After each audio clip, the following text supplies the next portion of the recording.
ৰাষ্ট্ৰীয় সংগীত গোৱা ৰবা যাব নহয়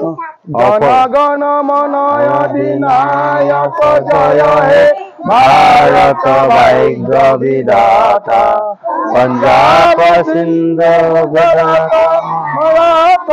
দ্ৰাবিড় উৎকল বংগ বৃন্দ হিমাচল যমুনা গংগা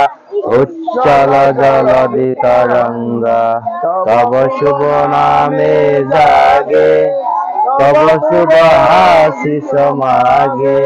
গায়ে তব জয় গাথা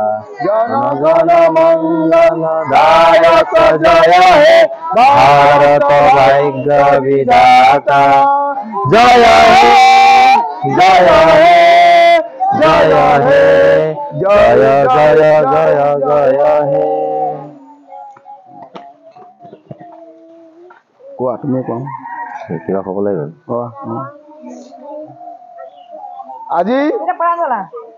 15 আগষ্ট ভাৰতবৰ্ষ স্বাধীন হৈছিলে 1947 চনৰ 15 আগষ্ট তাৰিখে মহাত্মা গান্ধীৰ নেতৃত্বত জৱাহৰলাল নেহৰু চৰ্দাৰ বল্লভভাই পেটেল আৰু ভীমৰাও আম্বেদকাৰ আব্দুল কালাম আজাদ এখেতসকলৰ নেতৃত্বত আজি 1947 চনৰ 15 আগষ্ট দিনা ভাৰত স্বাধীন হৈছিলে সেইকাৰণে আমি আজি ৰাষ্ট্ৰীয় পতাকাৰ তলত সকলোৱে সমবেত হৈ আজি ৰাষ্ট্ৰীয় পতাকা সন্মান আমি আজি কাহিদৰা প্ৰাথমিক বিদ্যালয় প্ৰাংগণত জাতীয় পতাকা উত্তোলন কৰিছোঁ হয় নহয় আজি দিনটো সকলোৰে বাবে বহুত গৌৰৱান্বিত কাৰণ আমি ব্ৰিটিছৰ পৰাধীনতাৰ শিকলি বান্ধ ছিঙি আমি আজি ভাৰতবৰ্ষৰ স্বাধীন লাভ কৰিছিলোঁ আজি সেইকাৰণে আজিৰ দিনটো বহুত তাৎপৰ্যপূৰ্ণ কাৰণে আমি 15 আগষ্টৰ দিনটো আমি স্বাধীনতা দিৱস হিচাপে পালন কৰোঁ ইয়াৰ পাছত মোৰ সহ শিক্ষক পাগাকদেৱে দুআষাৰ ক'বৰ কাৰণে মই অনুৰোধ জনালোঁ শ্ৰদ্ধাৰ কাহিদৰা প্ৰাথমিক বিদ্যালয়ৰ প্ৰধান শিক্ষক মহোদয় আৰু উপস্থিত কাহিদৰাৰ অংগনবাদী কেন্দ্ৰৰ অংগনবাদী কৰ্মী বাইদেউ আৰু উপস্থিত কাহিদৰাৰ ৰাইজ লগতে মোৰ মৰমৰ ছাত্ৰ ছাত্ৰীসকল ইতিমধ্যে আমাৰ হেড ছাৰে তোমালোকক কৈয়ে গ'ল যে আজি দিনটো কিয় আমি একেলগে সকলোৱে সমবেত হৈ আমাৰ অতিকৈ গৌৰৱত জাতীয় পতাকা উত্তোলন কৰিছোঁ ইতিমধ্যে ছাৰে ভাষণত তোমালোকক বুজাই থৈ গ'ল তথাপিতো দুআষাৰমান তোমালোকৰ উদ্দেশ্যে মই ক'ব বিচাৰিছোঁ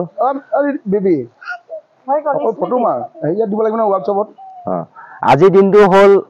আমাৰ গোটেই ভাৰতবৰ্ষৰ কাৰণে দেই আমি ভাৰতত নাথাকোঁ জানো আমাৰ গোটেই ভাৰতবৰ্ষৰ কাৰণে আজিৰ দিনটো হ'ল গুৰুত্বপূৰ্ণ দিন আজিৰ দিনটোতে 1947 চনৰ আজি হ'ল 15 আগষ্ট আজিৰ দিনতে প্ৰায় আমাৰ দেশখন ভাৰতবৰ্ষখন 200 বছৰ ইংৰাজ নামৰ জাতি এটাই শাসন কৰিছিলে তাৰমানে আমাৰ ওপৰত ৰাজত্ব চলাইছিলে এই ইংৰাজে যথেষ্ট আমাৰ মানুহৰ ওপৰত আমাৰ ভাৰতীয় মানুহৰ ওপৰত অত্যাচাৰ চলাইছিলে এই অত্যাচাৰৰ কোবত আমাৰ ভাৰতবৰ্ষৰ বিভিন্ন প্ৰান্তৰ পৰা মানুহে ক্ষুব্ধ হৈ গৈছিলে তাৰমানে এই অত্যাচাৰৰ বলি হৈছিলে যাৰ ফলত ইহঁতৰ মনত এটা জুইৰ নিচিনা এটা ভাৱ সৃষ্টি হৈছিলে যাৰ ফলত গোটেই অসমত লগতে গোটেই ভাৰতবৰ্ষখন জ্বলি উঠিছিলে যাৰ ফলত এই আমাৰ চুকে কোণে নেতাসকল ওলাই আহিছিলে আৰু এই ব্ৰিটিছৰ বিপক্ষে যুঁজ দিছিলে তেনেকৈ আমাৰ উল্লেখনীয় কিছুমান নেতা হ'ল কিছুমান ব্যক্তি আমি উল্লেখ কৰিব পাৰোঁ তাৰে ভিতৰত আমাৰ জাতীয় পিতা মহাত্মা গান্ধী আছিলে তাক একেতৰ নেতৃত্বত বহুখিনি আমাৰ ব্যক্তি আছিলে ইতিমধ্যে ছাৰে কৈ গ'ল জৱাহৰলাল নেহৰু মহাত্মা গান্ধী আমি উল্লেখ কৰিব লাগিব ভগত সিং আমি নাম ল'ব লাগিব আমাৰ চৰ্দাৰভাই পেটেল আৰু বল্লভভাই পেটেল তাৰপিছত আছে আমাৰ চন্দ্ৰশেখৰ আজাদ তেনেকুৱাকৈ আমাৰ যথেষ্ট ব্যক্তিসকলে বিপ্লৱ আনিছিলে আমাৰ সমাজৰ মাজত যাৰ ফলত 1947 চনৰ আজিৰ দিনটোতে 15 আগষ্টৰ দিনটোত আমি ব্ৰিটিছৰ কবলৰ পৰা মুক্ত হৈ মুকলি আকাশৰ তলত মুকলিভাৱে আমি উশাহ নিশাহ ল'ব পাৰিছিলোঁ আৰু এই দিনটো উদ্দেশ্যি আগত ৰাখি প্ৰত্যেক বছৰে 1947 চনৰ 15 আগষ্ট তাৰিখৰ পৰা প্ৰত্যেক বছৰে আমাৰ গোটেই ভাৰতীয় নাগৰিকসকলে আজি দিনটো স্বাধীনতা দিৱস হিচাপে পালন কৰি আহিছে এই মৰ্মে আজি আমি সকলোৱে সমবেত হৈ আমিও ভাৰতৰ নাগৰিক হিচাপে আমাৰ কাহিদুৱাৰ প্ৰাথমিক বিদ্যালয়ত আমি প্ৰধান শিক্ষকৰ হাতেদি আজি জাতীয় পতাকা উত্তোলন কৰিলোঁ আৰু এই দিনটো যাতে আমি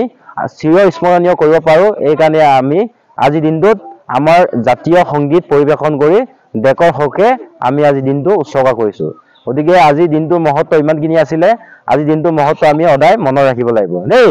ঠিক আছে ইমানখিনিয়ে কৈ মই বক্তব্য সামৰণি মাৰিছোঁ ইমানতে আমাৰ আজি ৰাষ্ট্ৰীয় পতাকা উত্তোলনৰ কাৰ্যসূচী সামৰণি মাৰিছোঁ তোমালোক সকলোৱে বিদ্যালয়ৰ ভিতৰলৈ ব'লা